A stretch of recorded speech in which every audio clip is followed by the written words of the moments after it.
we don't have to know everything. I think one of the best feedbacks I've ever gotten is that people can disagree with me and correct me, and I'm not humiliated or embarrassed about it. I don't like it. I mean, nobody wants to be wrong, but you have to be willing to, in business, to be wrong and let people tell you and make mistakes, visible mistakes. Hello, everyone. I am Michelle Melville-Cashon. I am the Community and Content Director here at Sexual Health Alliance. And today I'm with Dr. Joe Kort. Welcome. Hey, how's it going? It's great. Thank you for being with us. Can you tell everyone a little bit about yourself? Yeah, so I am a psychotherapist. I'm a licensed master social worker, and I have a PhD in clinical sexology. In May of 2025, I was a therapist for 40 years. I run a center in Michigan called the Center for Relationship and Sexual Health. We have 22 providers. I have several books that are out there on different things, male sexuality, LGBT, and I coined the term side in 2023.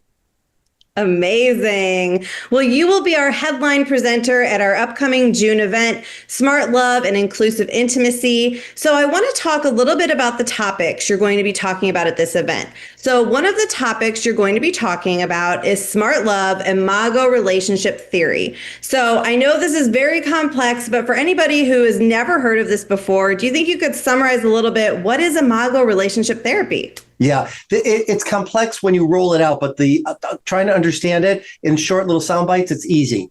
Your imago is Latin for image, and it means that you're drawn to familiar love, that we are drawn to the positive and negative traits of our primary caretakers. When you say this to clients, they usually resonate with it. They're like, that makes sense. And it's not gender-based. So women don't necessarily marry their fathers. Sometimes they marry their mothers. Men marry their mothers, fathers in their mothers. So you can, but you're projecting the unresolved, and you pick your partner to re-wound you. Only this time there's an opportunity for repair. That is so interesting. I think our audience is really going to enjoy that. And your other topic is pride of side. So as you mentioned, you coined the term side. So what is a side? So in the gay male community, when and this is one of my biggest pet peeves of all people, is that people only think of sex with penetration, right? So when you talk to your clients and you say, are you having sex? No, I just give my boyfriend blowjobs. Well, no, that's also called oral sex. That is, right? Yeah. But there are some people that don't want to have penetration, whether it's PIV, penis and vagina, or in our case, PIA, anus. So, but gay men identify as tops if they give anal sex. They identify as bottoms if they receive, and then they're versatile. I've never done any of that. I'm not into intercourse. I'm into outer course. I'm not interested in topping or bottoming. So I coined the term side. I thought, well, God, if you're thinking of a box, there's a top, a bottom, and a side. And it just made sense to me. And I wrote an article in 2013 on Huffington Post, and it got some attention, but it wasn't until about 2022 Grindr accepted it as a position preference for gay men. So now on most apps, actually beyond Grindr, gay men can identify as a side. That is so cool. I love that. Now, people don't understand a side is like we would say we have different sound bites of our own. Foreplay is the main play. So some people say, well, if you're a side, does that mean you're not really sexual? No, it's not asexual. It's just you can be very sexual. A lot of kinky people are very, very sexual. They don't have intercourse necessarily. They're doing all kinds of other things. That's what it means. Yeah. Oh, I love that.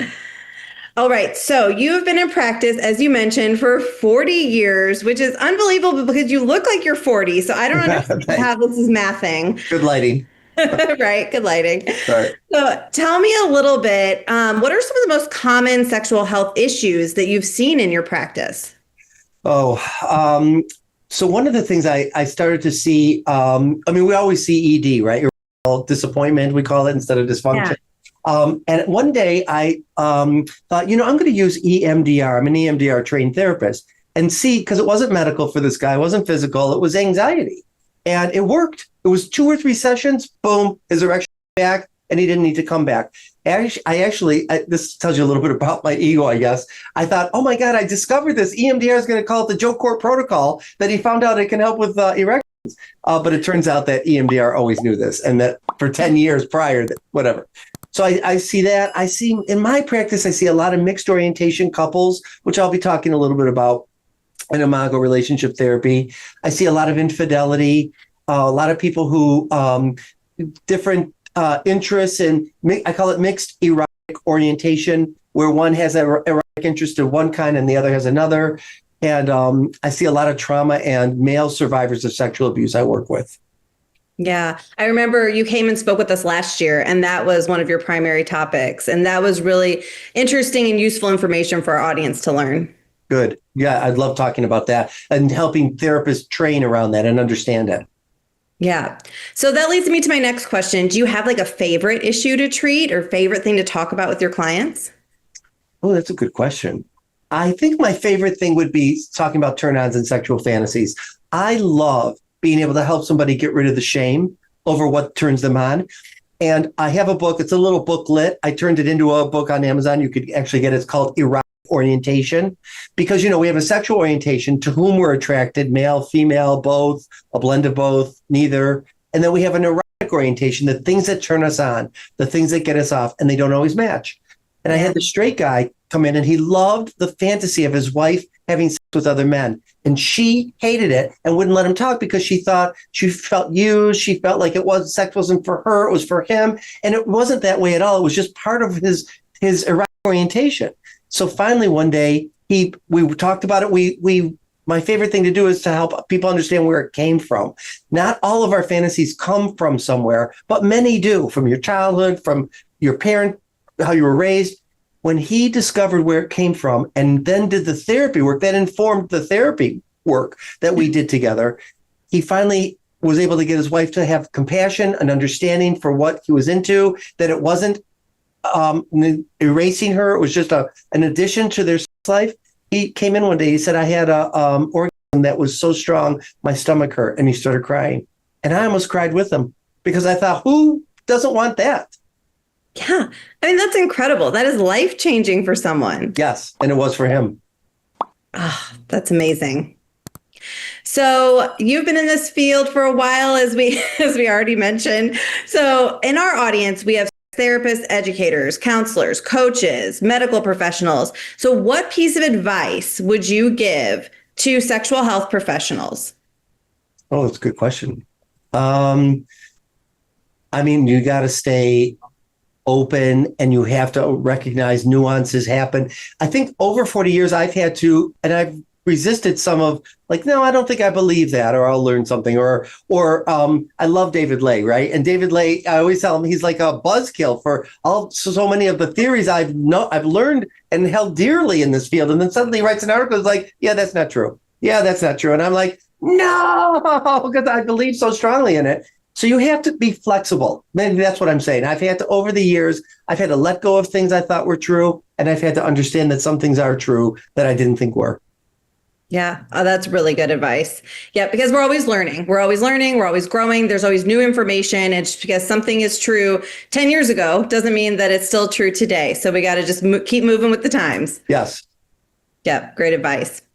All right. So you do lots of different things. So you obviously are a therapist. You have written books. You do trainings. Do you have like a favorite professional skill that you like to utilize? I love presenting.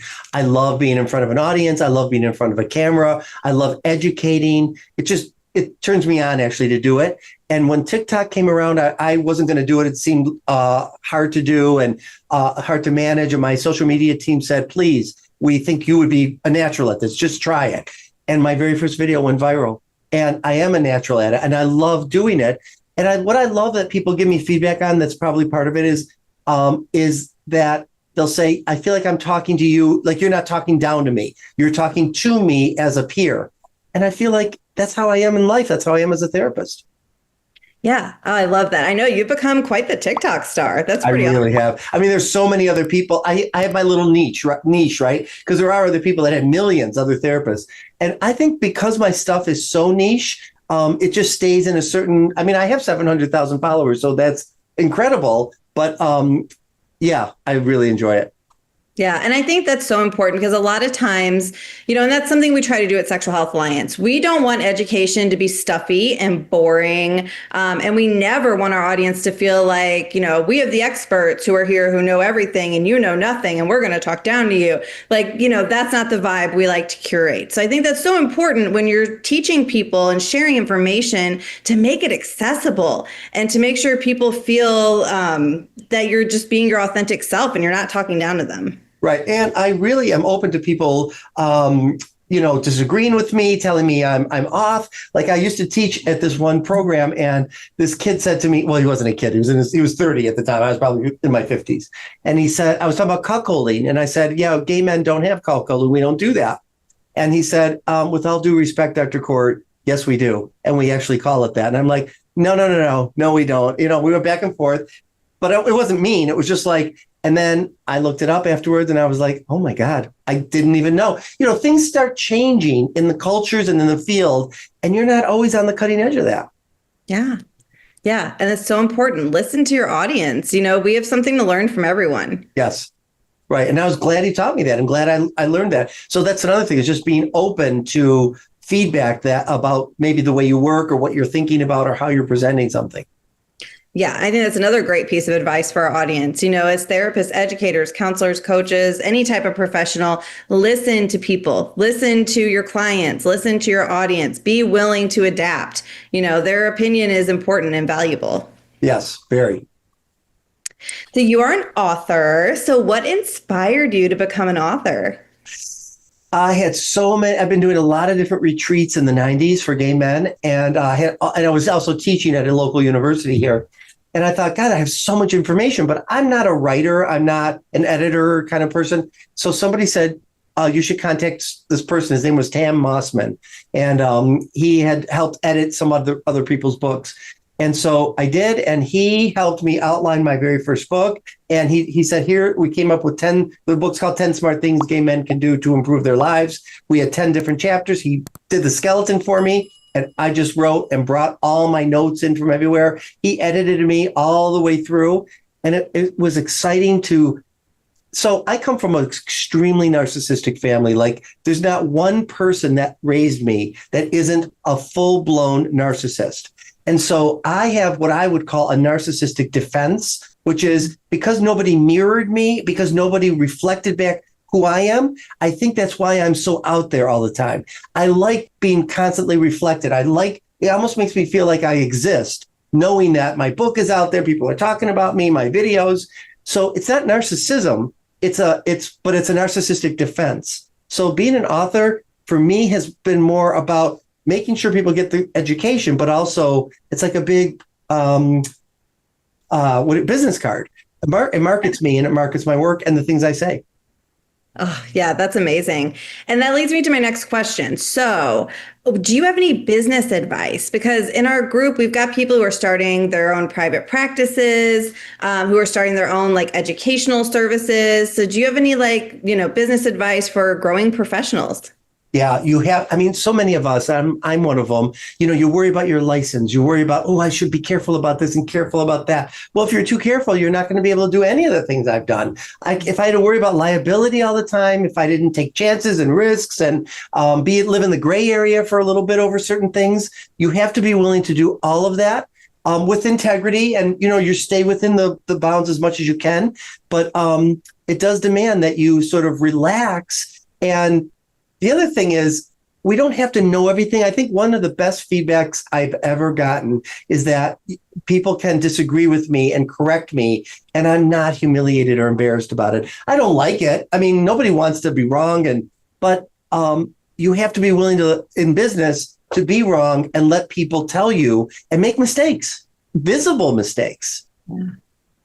That is such good advice. And I mean, personally, that's something I have worked on throughout the years. It's like growing up, your first, instinct is to be defensive. Like, you criticized me. You don't like what I'm doing. What I did was wrong. But then it's like, as you grow, you accept that and you become better. Yes. That's the thing. That's the only way you grow. You accept Yes. criticism and feedback, and then you just make changes. Yes. And I think that and I think it's even changed more so now. People don't want you to come across as the authority, even in business here. Like, I'm very communal. There's been a couple times here that I've had to, because I have 22 therapists that work for me here, and I don't want to tell them what to do because I want to honor their individuality. But sometimes I have to do that. And it's a departure from how I normally am because I'd rather work relationally with people. Mm-hmm. Yeah. All right. My last question for you. What do you have coming up? What's going on for Dr. Joe Kort over like the next year or so? And that's a really good question. Ever since I coined the term side, I wrote a book called Side Guys, so that it was a little book though. I mean, I didn't have time to write a full book. So I have been thinking more about, well, first of all, I'm growing this group practice. So that's happening.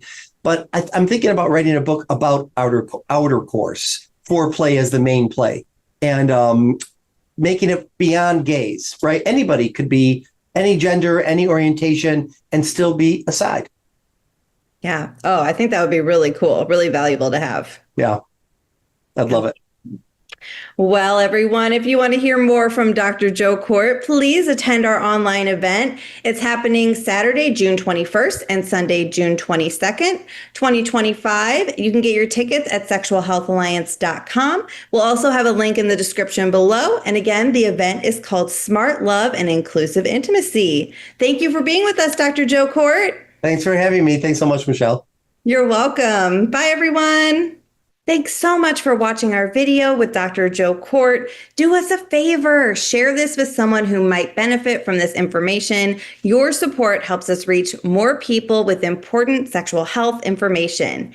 If you're passionate about this space, we know you'll enjoy these videos, so check them out.